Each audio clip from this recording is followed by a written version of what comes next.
Welcome back. Taliban سے بات کرنی ہے یا نہیں کرنی ہے؟ ISIS یہاں پر مضبوط ہو رہی ہے یا نہیں ہو رہی ہے؟ ہم منتشر ہو رہے ہیں یا وہ لوگ منظم ہو رہے ہیں؟ تینوں شرکا سے سوال ہے، جو بھی جواب دینا چاہے. اچھا ایک چیز تو یہ ہے کہ میں سنا اس میں جو ہے نا جو بات ہم کر رہے ہیں نا کہ جتنا ریڈیکل ایلیمنٹ ہے پاکستان کے اندر، ہمیں یہ ڈیسائیڈ کرنا پڑے گا کہ کیا وہ ہمارا ایسٹ ہے یا نہیں. ٹھیک ہے، سم ہاؤ جو ہم سمجھتے ہیں کہ جی فلاں بندہ جو ہے اس کے خلاف تو کچھ بھی نہیں ہے. جیسے آپ نے پٹھان کوٹ کی شروع میں بات کی تھی تو مسعود اظہر صاحب، جی جیش محمد. اب میں بڑا اس چیز پہ حیران ہوتا ہوں بعض دفعہ ان کی پروفائل جب پڑھتا ہوں میں، پوری ان کی جو فیملی ہسٹری ہے، 47 سال ان کی عمر ہے اور کتنا لگتا ہے کہ انہوں نے ایک صدی تک کی جو چیزیں ہیں وہ کور کی ہیں.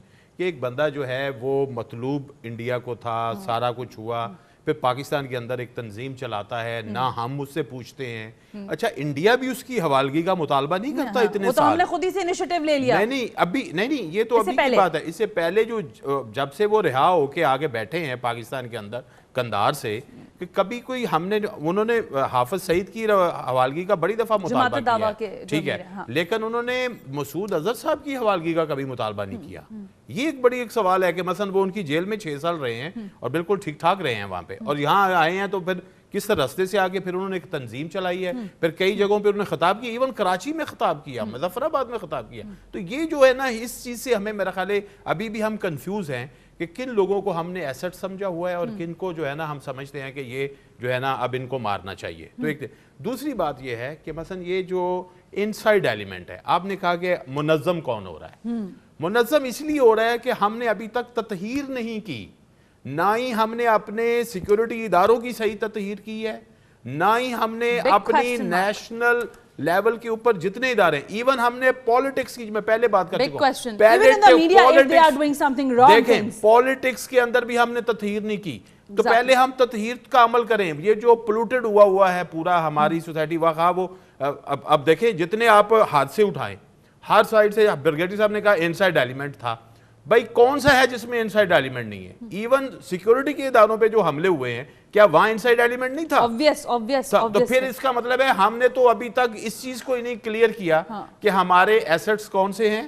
اور جو لوگ جو مائنڈ سیٹ کی بات شاید امین صاحب کر رہے ہیں، بالکل درست کر رہے ہیں کہ مائنڈ سیٹ جو ہے وہ خواہ کسی بھی ادارے میں بیٹھا ہے، خواہ وہ سیاست کر رہا ہے، خواہ وہ میڈیا کر رہا ہے، خواہ وہ سیکیورٹی کا کوئی کام کر رہا ہے، اگر اس مائنڈ سیٹ کے ساتھ ہے تو آپ سمجھیں کہ وہ سوچ پروان چڑھ رہی ہے اور وہ نہیں رک رہی. اب مجھے یہ اسی لیے میں ایک چیز اور اس کے ساتھ جوڑوں گا کہ شاید اسی چیز کو سامنے رکھتے ہوئے پریزیڈنٹ اوباما نے کہا ہے کہ پاکستان اور افغانستان ایک ڈیکیڈ تک ایسے ہی چلے گا. آج کا بھی ایک بہت امپورٹنٹ بیان ہے، اس پہ بھی ضرور بات کریں گے. لیکن بریگیڈ صاحب میں یہ پتہ کرنا چاہتی تھی، افغان انٹیلیجنس کو APS حملے کے بعد جنرل راحیل شریف نے جا کر کمپلیٹ ایویڈنس کے ساتھ بتایا تھا کہ یہاں سے کاروائی ہوئی، یہ کلپریٹ تھا، آپ کو اٹیک یہاں کرنا ہے، اگر آپ نہیں کرتے تو آپ ہمیں بتائیں، ہم آپ کی مدد کرنے کو تیار ہیں.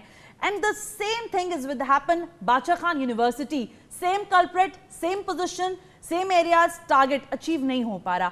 آپ سمجھتے ہیں کہ افغان انٹیلیجنس کے ساتھ ہمارے جو روابط ہیں وہ اس لیول کے نہیں بن پا رہے جس میں ہم اٹیکنگ موومنٹ بنا سکیں؟ یہ بالکل ٹھیک ہے. دیکھیں ابھی بلکہ اشرف غنی صاحب نے BBC کو انٹرویو دیا، انہوں نے کہا کہ افغان آرمی جو ہے یہ دنیا کی بیسٹ آرمی ہے، ٹھیک ہے، اور جو دہشت گرد آتے ہیں وہ پاکستان سے آتے ہیں، ادھر سے آتے ہیں. بالکل میں نے ابھی شروع میں یہی بات کی تھی. آئی ایم شاکڈ کہ ایک تو آپ یہ بات کرتے ہیں کہ آپ کی آرمی کو انہوں نے ٹرین کیا، اتنا پیسہ خرچ کیا. آپ حیران ہوں گی کہ 6 لاکھ رائفل انہوں نے، امریکن نے ان کو دی ہے، best M16 rifle. 3 lakh rifle ان کی چوری غائب ہو گئی، چوری ہو چکی ہے، بیچ چکے ہیں ان کے ٹروپس. یہ ان کی آرمی کا پروفیشنل کیپیبلٹی ہے، پروفیشنل سٹینڈرڈ ہے، اور دنیا کی 8ویں بڑی بیسٹ جو آرمی ہے اس کے ساتھ کمپیٹ کرنے کی بات. یہ بات تو ہے. سیکنڈ، جب اشرف غنی صاحب آئے تو بڑی امید تھی کہ وہ آئیں گے، پاکستان بھی آئے. پھر فرسٹ ٹائم ان کے جو ہے ڈیفینس منسٹر کو، ڈیفینس چیف کو PMA کی ایک پریڈ پہ ایز چیف گیسٹ بلایا گیا، ٹھیک ہے. لیکن اس کے بعد ان جو خاص طور پہ جو را کا جتنا انفلوئنس ہے وہاں پر، اس کے بعد پھر عبداللہ چیف ایگزیکٹو ہیں، حامد کرزائی ہیں، انہوں نے ٹوٹلی اشرف غنی صاحب کو دوبارہ ہائی جیک کر لی ہے. اب وہ ان کے ہاتھ میں بالکل وہ پپٹ بن گئے ہیں اور وہ انہی کی لینگویج بول رہے ہیں. آپ مجھے یہ بتائیے کہ کوئی وجہ ہے کہ اگر یہ دونوں ان کو چاہتے ہیں کہ ملک میں سٹیبلٹی ہو، افغانستان پاکستان نے بڑی دفعہ آفر کیا کہ جی ہم بیٹھیں، کوارڈینیٹ کریں، انفارمیشن شیئرنگ کریں، ایون ٹریننگ کو ہم تیار ہیں دینے کے لیے ان کو ہر قسم کی. تو جب یہ بیٹھیں گے کوآرڈینیٹ کریں گے, دونوں ملک کو افیکٹ کرتا ہے تو یہ کریں. ایون پاکستان نے کہا تھا کہ ہم یہاں پہ فینسنگ کرتے ہیں آل آف ڈیورنٹ لائن, جس کو افغان گورنمنٹ نہیں مانتی. جی سر. کیونکہ ظاہر ہے جب فینسنگ ہو جائے گی جیسے انڈیا نے لگائی ہوئی ہے تو کراس بارڈر ٹیررزم کافی زیادہ کنٹرول ہو جائے گی. ان چیزوں کو دیکھیں تو یہ افغان جو انٹیل کے لوگ ہیں, گورنمنٹ جو ہے یہ ٹوٹلی کنٹرولڈ ہے را کے ساتھ اور نیٹو بیرونی قوتوں کے ساتھ جو پاکستان کے انٹرسٹ کے خلاف کام کر رہے ہیں. اوکے, شاید امین صاحب گزشتہ برس جو ہے اقوام متحدہ کا جو اجلاس ہوا اس کے اندر نواز شریف صاحب نے اور ہمارے تمام تر لوگوں نے جا کر ایویڈنس پرووائڈ کیے, جان کیری صاحب کو بھی اور بان کی مون صاحب کو بھی. اس پر کوئی انیشیٹو نہیں لیا گیا جس میں یہ باقاعدہ طور پر لکھا تھا, جو میں نے اخبارات میں پڑھا اور بتایا گیا کہ اس میں را کے ایلیمنٹس جو یہاں پر ایکٹیو ہیں ان کے بارے میں باقاعدہ ثبوت موجود تھے. دوسری اہم بات جو کہ آج کی ہے, امریکی صدر نے انڈیا کا ایک پریس ہے اس کو ایک انٹرویو میں دیا ہے اور اس کی جو مین لائن ہے جو بی بی سی نے لگائی ہے ہیڈ لائن, انہوں نے کہا ہے کہ پاکستان دکھائے کہ وہ شدت پسندوں کو کچلنے میں سنجیدہ ہے. جب ہم کہہ رہے ہیں کہ ہندوستان براہ راست ملوث ہے, ہم بتا چکے ہیں, بان کی مون کو بتا چکے ہیں, جان کیری کو بتا چکے ہیں, پریزیڈنٹ اوباما کا یہ بیان, باچا خان یونیورسٹی, ہمارے ایویڈنس, ہم کس سے بات کریں؟ ہم نہ اقوام متحدہ ہماری سمجھتا ہے بات, نہ امریکہ سمجھتا ہے, اور باقی پڑوسیوں سے تو حالات ہمارے ویسے ہی خراب ہیں. دیکھیے, جو نوٹس دیے گئے ہیں ان کا مقصد یہ ہے کہ ہندوستان کے خلاف جو ہمارے پاس شہادتیں ہیں ان کو دنیا میں اور ممالک کو اور یو این کو بتایا جائے تاکہ ان کو حالات سمجھنے میں مدد ملے. یہ توقع کرنا کہ یونائٹڈ نیشن مثال کے طور پہ اب کوئی ریزولوشن پاس کرے گی انڈیا کے خلاف یا کارروائی کرے گی, یہ تو خوش فہمی, ایسا تو نہیں ہوگا نہ اس کی ضرورت تھی. تو ہو سکتا ہے جی ہاں, لیکن اس سے آپ نے دیکھیے ایک ڈپلومیسی میں ایک چیز ہوتی ہے وننگ آف دا مائنڈ, اس میں آپ دلائل استعمال کرتے ہیں, شہادتیں دیتے ہیں, ان چیزوں کو ایک انٹینجبل سی ہوتی ہیں. آپ کہہ سکتے ہیں نتیجہ کیا نکلا, چلیں فوری طور پہ نتیجہ نہیں نکلا لیکن آپ نے اپنا نقطۂ نظر بڑے اہم اداروں کو, بڑے اہم لیڈرز کو پہنچا دیا. اب ان کے نوٹس میں یہ بات ہے کہ بھئی یہ شہادت بھی موجود ہے, پاکستان صرف زبانی بات نہیں کہہ رہا بلکہ اس کے پیچھے کوئی ٹھوس سکا ہے. لیکن میری ایک سلسلے میں شکایت ہے کہ سب کو تو بتا دیا, خود پاکستان کے عوام کو بھی تو بتاؤ نا. وہ شہادتیں میڈیا پہ کیوں نہیں لاتے ہیں؟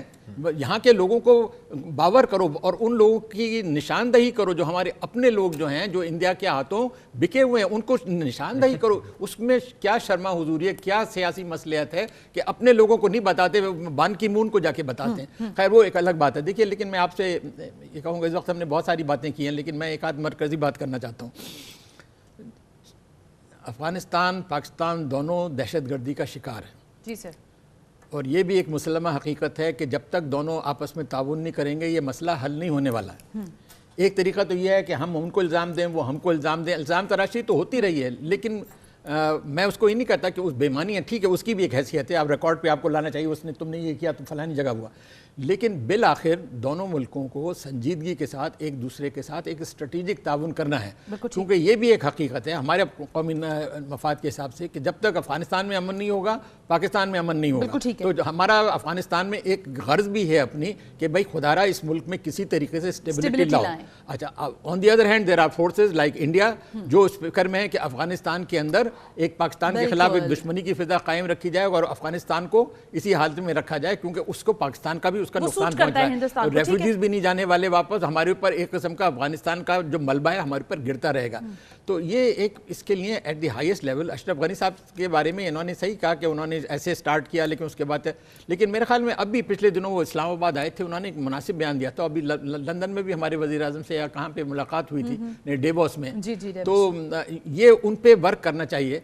یقیناً افغانستان میں یہ جو ناردرن الٹا ہوتا ہے نا, سامنے تو سارے حسد کے ملتے ہیں, اپنے اپنے گھر جا کے ساروں کے بیان بدل جاتے ہیں. میں تو خود حیرت ہوں, یہ کرزئی کا سا یہ بھی اسٹائل تھا. وہ انہوں نے آن کے جی ایچ کیو گئے کہاں گیا. لیکن دیکھیے آپ کو چاہے اس میں فوری کامیابی ہو یا نہ ہو یہ کوشش جاری رہنی چاہیے کیونکہ ہمارا ایک اسٹریٹجک ویژن ہے کہ ان دونوں ملکوں کو تعاون کرنا پڑے گا. آپ کو ایک دوسرے کے ساتھ تعاون کرنا کا. مبشر میر صاحب وقت بہت کم ہے, نئی لہر دہشت گردی کی اٹھی ہے, ون لائنر بتائیے کہ نئی حکمت عملی تیار کرے, نیشنل ایکشن پلان جو ہے اس کو ریویو کرنا پڑے گا, پولیٹیکل پارٹیز کو ایک اور گول میز کانفرنس کر کے کنسنسس کم از کم ڈیولپ کرنا پڑے گا. اچھا سنا, اس میں صرف یہی ہے کہ نیشنل ایکشن پلان جو ہے وہ بالکل ٹھیک ہے, صرف نیشنل اسپرٹ چاہیے اور اس کو امپلیمنٹ کرنے کا کوئی یونیفارم پالیسی ہو.